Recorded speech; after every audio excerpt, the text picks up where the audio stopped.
नमस्कार, माध्यमिक news day में आप सबका स्वागत है। इस यूट्यूब वीडियो में आज हम part 6 class 6 geography model activities सितंबर 2021 करेंगे। यह प्रश्न पत्र Dumdum airport Hindi high school से लिया गया है। इसके अलावा यही एक बच गया था, पूरा सबका हो गया है पार्ट 6 का, क्लास 6 का। बाकी आप जाकर देख सकते हैं इनके प्लेलिस्ट में जाकर, क्लास 6 का Dum Dum airport Hindi high school का। चलिए इसको भी देख लेते हैं। तेरा प्रश्न पत्र activities seat for September 2021 class 6 geography full mark 60। सही उत्तर चुनकर लिखो।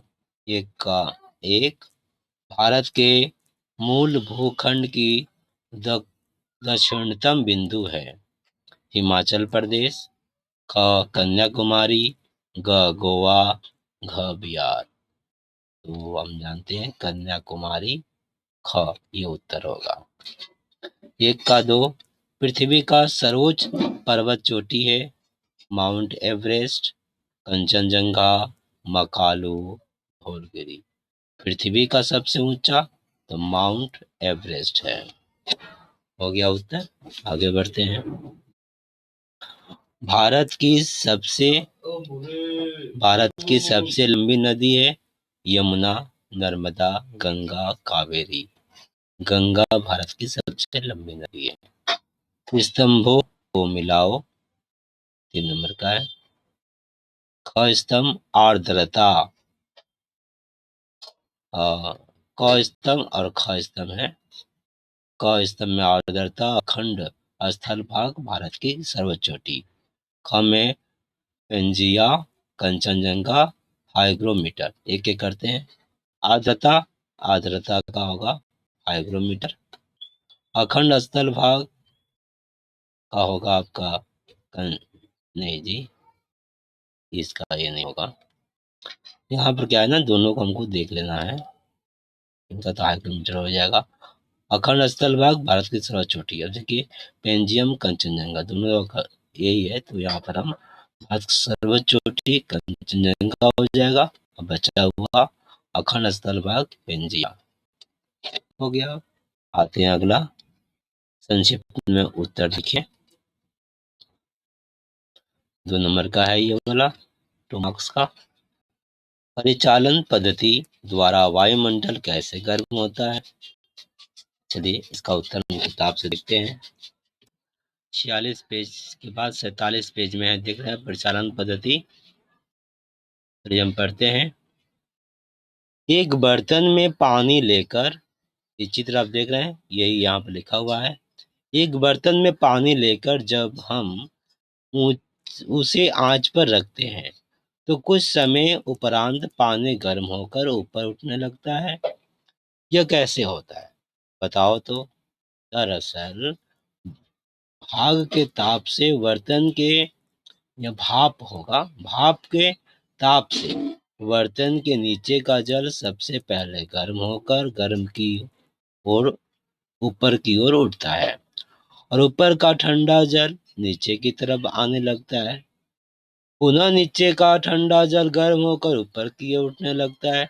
इस प्रकार ताप के संचालन से पात्र में रखा हुआ संपूर्ण जल गर्म हो उठता है।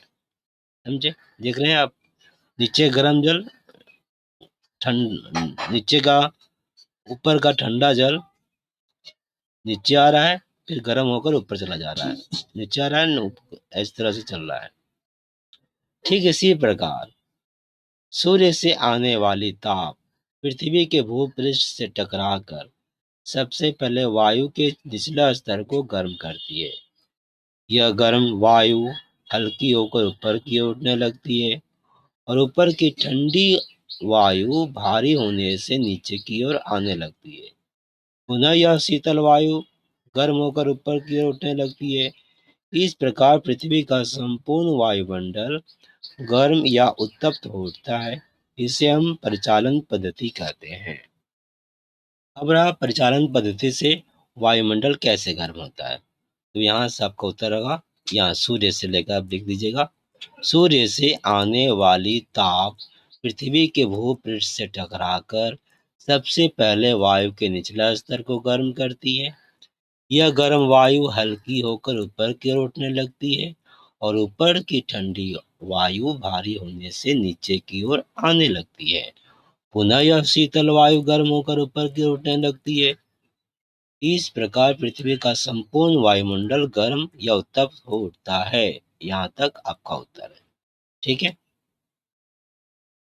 याद रहे ये पेज नंबर 47 पेज पर है। हाँ, अब चलिए अगले प्रश्न पर।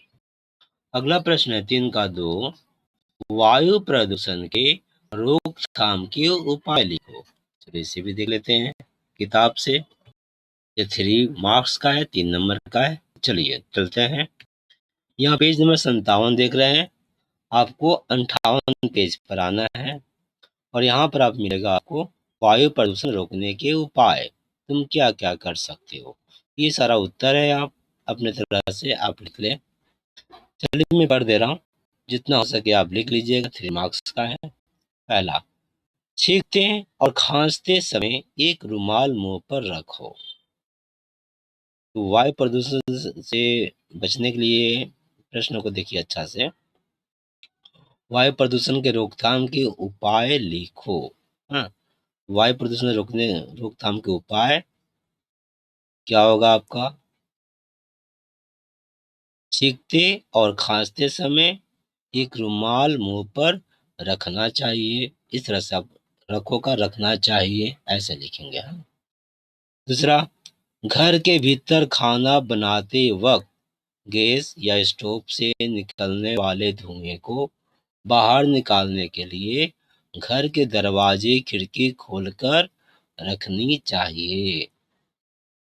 तीसरा, घर के अंदर कूड़ा करकट वाले पात्र को हमेशा ढककर रखना चाहिए। घर के दीवार दरवाजा खिड़की को रंगते समय हवा के आने जाने के लिए घर के खिड़की दरवाजे खोलकर रखना चाहिए। अगला है, आवश्यकता न होने पर घर के भीतर प्रकाश और पंखा बंद कर देना चाहिए। तीसरा, मच्छर भगाने वाले धूप की जगह मच्छरदानी का प्रयोग करना चाहिए। इससे वायु प्रदूषण नहीं होगा। और आखिरी है, घर के अंदर धूम्रपान करने से हानिकारक धुआं घर की वायु में मिल जाता है। इससे घर में रहने वाले दूसरे लोगों को भी हानि पहुंचती है। इसलिए घर के भीतर धूम्रपान करने से रोकना, धूम्रपान करने से रोको और समझाकर बोलो। ठीक है, तो धूम्रपान करने से रोकना चाहिए और समझाकर बोलना चाहिए। ऐसे भी कर सकते हैं आप। तो इसी तरह लिख दीजिएगा तब भी हो जाएगा। ये रहा उत्तर। तो इसके साथ ही ये वायु प्रदूषण रोकथाम के उपाय पूरा हुआ। अब आते हैं 4 नंबर। पृथ्वी को कितने तापमंडल में बांटा गया है, उनके नाम लिखो। तो चलिए उत्तर देखते हैं। कितने तापमंडल बांटा गया उनके नाम लिखो। चित्र के साथ लिख देंगे। 5 नंबर दिया हुआ है। खैर चलते हैं किताब पर। ये पेंजियम देख रहे हैं, पेंजियास। आप सोच रहे हो पेंजियास है क्या? देखिए, 50 करोड़ वर्ष पहले पृथ्वी का मानचित्र आज के मानचित्र की तरह नहीं था। मानचित्र पर सिर्फ एक विशाल अखंड स्थल महादेश पेंजियास था। सिर्फ एक ही था, पेंजियास। पेंजियास के चारों तरफ विस्तृत जलभाग महासागर पेंथालास था। ठीक है, चलिए अब अगले प्रश्न का उत्तर देखते हैं। 52 नंबर पेज पर ये चित्र देख रहे हैं आप। इस चित्र को आपको बनाना है और उत्तर है पृथ्वी का तापमंडल। विषुवत रेखा से दोनों ध्रुवों की ओर, ये विषुवत रेखा है, ये ऊपर की तरफ, नीचे देखो उत्तरी ध्रुव और ये दक्षिणी ध्रुव है। दोनों ध्रुवों की ओर तापमान कम होने लगता है। इसका मुख्य कारण सूर्य रश्मि के पतन कोण में होने वाला अंतर है। सूर्य से पृथ्वी तक जिस परिणाम में ताप पहुंचता है उसके अनुसार पृथ्वी के 3 तापमंडलों में बांटा गया है। 1 उष्णमंडल, 2 शीतोष्णमंडल, 3 हिममंडल। ये उत्तर हो गया।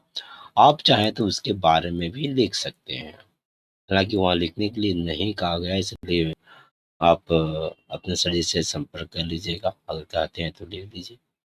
और प्रश्न के हिसाब से लिखना नहीं है, सिर्फ कहना है कितने भागों बांटा गया है, तो बोलेंगे 3 भागों में। उनके नाम तो उष्णमंडल, शीतोष्णमंडल, हिममंडल। मेरी तरफ से मैं कहूँगा आप चित्र बना दीजिएगा, बस इतना ही। अगर आप चाहें तो उसके अंदर का भी लिख दें। मेरे ख्याल से 5 नंबर का है तो लिख ही देना चाहिए, क्योंकि इतना छोटा नहीं होता उत्तर 5 मार्क्स का। समझदारी है, अब लिख दीजिएगा इसको उष्णमंडल की तरह, मेरे हिसाब से। मैं पढ़ दे रहा हूँ। विषुवत रेखा के दोनों ओर कर्क और मकर रेखा के बीच का क्षेत्र उष्णमंडल है। सूर्य की किरणें पूरे वर्ष लंबवत पड़ती है, इससे भूपृष्ठ सबसे अधिक उत्तप्त होती है। शीतोष्णमंडल कर्क रेखा से सुमेरु वृत्त रेखा एवं मकर रेखा से कुमेरु वृत्त रेखा, देख रहे हैं आप, कर्क रेखा से सुमेरु वृत्त रेखा और मकर रेखा से कुमेरु वृत्त रेखा, यहाँ तक। ये जो कलर देख रहे हैं ना, ये दोनों कलर, पहले ये कलर का था, अभी दोनों कलर का होगा, लास्ट और तीसरा इस कलर का होगा, एकदम सिंपल। हाँ, तो यहाँ पर सूर्य की किरणें तिरछी पड़ती है, जिसके कारण इस क्षेत्र में उष्णमंडल तुलना में कम उत्पत्त होती है। हिममंडल सुमेरु वृत्त से उत्तर से में सुमे उत्तर मेरु सुमेरु वृत्त रेखा से उत्तर सुमेरु, ये वाला है। तो कुमेरु वृत्त से ये वाला। दक्षिण मेरु के मध्य का क्षेत्र हिममंडल है। सूर्य की किरणें पूरे वर्ष ज्यादा तिरछी पड़ने के कारण यह क्षेत्र काफी उत्तप्त होता है। पूरे वर्ष यहाँ पर ठंडा रहती है। सूर्य की किरणें पूरे वर्ष ज्यादा तिरछी पड़ने के कारण यह क्षेत्र उत्तप्त होता है। भाई काफी उत्तप्त होता है ऐसा नहीं है, कम उत्तप्त होता है। पूरे वर्ष यहाँ पर ठंडा रहती है। काफी मत लिखिएगा, कम लिखिएगा। ये हो गया आपका उत्तर, पेज नंबर 52। ठीक है, ये चित्र के साथ आते हैं। आप चाहे तो इसे भी बना लीजिएगा, ये भी है हिममंडल, देख रहे हैं आप।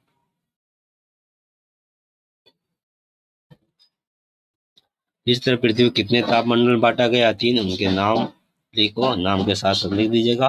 तो आपका ये activity set sheet part 7 2021 Dum Dum airport Hindi high school का पूरा हो जाएगा। धन्यवाद।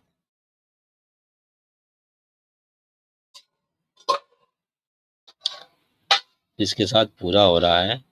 7980044540 पर आप अपना भेज सकते हैं, चाहे तो। ठीक है।